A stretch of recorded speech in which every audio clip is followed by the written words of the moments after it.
Assalamualaikum warahmatullahi wabarakatuh dan salam sejahtera. Jadi kita dah berada pada bahagian yang kedua bagi topik yang kedua, matriks. Jadi pada bahagian yang kedua ini kita nak menentukan peringkat matriks dan seterusnya mengenal pasti unsur tertentu dalam suatu matriks. Buku teks muka surat 38. Jadi buka buku teks muka surat 38 sekarang.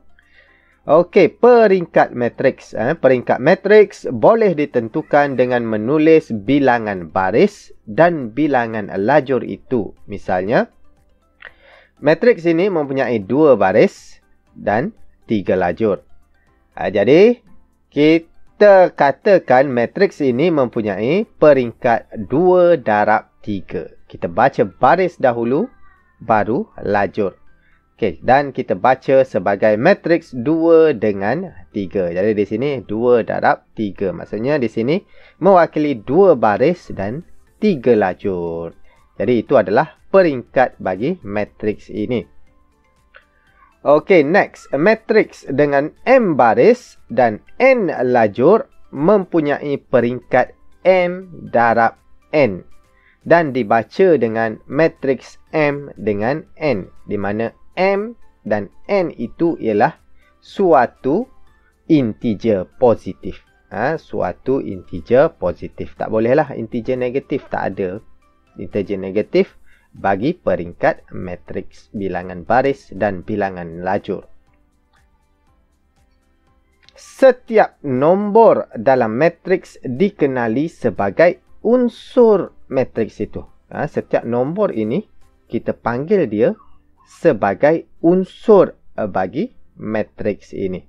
16, 18, 11, 5, 10, 4 ini adalah unsur bagi matriks ini. Bukan unsur bagi matriks lain. Unsur bagi matriks ini. Dan unsur pada baris kedua, lajur ketiga bagi matriks ini ialah 4. Dia macam koordinat pula kan.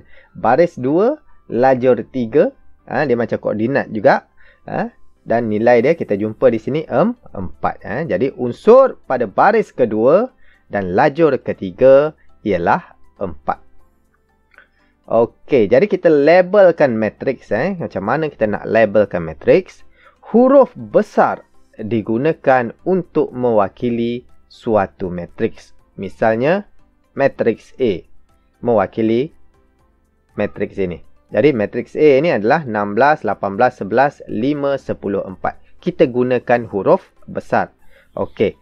Kita tak gunakan huruf kecil kerana kita gunakan huruf kecil bagi mewakili unsur bagi matriks A itu. Okey, unsur pada baris kedua dan lajur ketiga boleh diwakili dengan A, 2, 3. Di mana 2 ini mewakili bilangan baris yang terdapat pada unsur itu. Dan 3 ini mewakili kedudukan lajur pada matriks itu. Jadi kita kira tadi baris yang kedua, lajur yang ketiga ialah 4. Jadi kita baca A2, 3. Maksudnya kedudukan baris kedua, lajur ketiga. Dan kita gunakan huruf A juga represent matriks A. Kalau kita matriks itu adalah matriks B, kita tulis huruf B kecil bagi mewakili unsur bagi matriks B. Dia ikut saja huruf dia. Huruf besar mewakili matriks, huruf kecil bagi matriks itu mewakili unsur. Secara umumnya, unsur pada baris ke I dan lajur ke J dalam matriks A boleh diwakili oleh AIJ. Di mana I ini ialah baris ke I dan J ini lajur ke J. Okay. I ini mewakili baris kat mana dia berada dan J ini mewakili lajur di mana dia berada. Maka bagi suatu matriks A adalah sama dengan A11, A12 sampailah A1N, kita tak tahu. Okay, dan A21 semua ini sampailah AMN. Jadi yang hujung di bawah ini, hujung di bawah ini satu trik, satu tips bagi awak. Hujung di bawah ini merupakan peringkat matriks itu.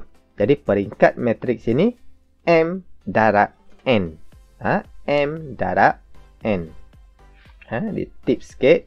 MN ini mewakili. Boleh kita tentukan peringkat dia. Okey, kita terus kepada contoh yang kedua. Diberi 3 matriks P, Q dan R. Tentukan peringkat setiap matriks itu. Jadi kita nak tentukan bagi setiap matriks P, Q, R ini. Jadi okey, jadi kita kira bilangan baris, bilangan lajur dia untuk matriks P. Jadi dia ada 1 baris, 3 lajur. Jadi peringkat dia 1 darab 3. Baris dahulu baru lajur. Baris dahulu baru lajur. Next Q. Okey, Q ada 2 baris, 1 lajur. Jadi peringkat dia 2 darab 1. 2 darab 1 mewakili 2 baris, 1 lajur. Dan matriks R mempunyai 4 baris dan 4 lajur. Kita panggil matriks ini matriks segi 4 sama dan mempunyai peringkat 4 darab 4. Okey, bagi soalan B, dia suruh tentukan unsur bagi baris pertama lajur ketiga. Maksudnya P13 bagi matriks P. Okey, baris pertama lajur ketiga kita tengok di sini iaitu 9. Jadi P13 bagi matriks P ialah 9. Jadi kita boleh tentukanlah ini P11, P12, P13. Ini 9. Okey, bagi matriks Q pula, baris kedua lajur pertama. Jadi baris kedua lajur pertama, ini nilai dia, 5 unsur dia. Jadi Q21, 2 mewakili baris yang kedua, 1 mewakili lajur yang pertama. Okey, bagi matriks Q ialah 5. Dan akhir sekali, baris ketiga lajur keempat bagi matriks R, iaitu R34. Baris ketiga, lajur keempat, itu 1. Jadi unsurnya ialah 1. R34 bagi matriks R ialah 1. Okey, itu contoh yang kedua. Next, kita pergi kepada contoh yang ketiga, buku teks muka surat 39.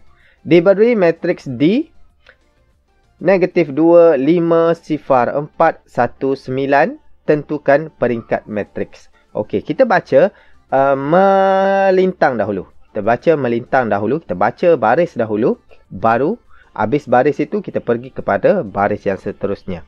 Okey, jadi kita baca -2, 5, 0, 4, 1, 9. Kita tak baca -2, 0, 1, 5, 4, 9. Kita tak baca macam itu.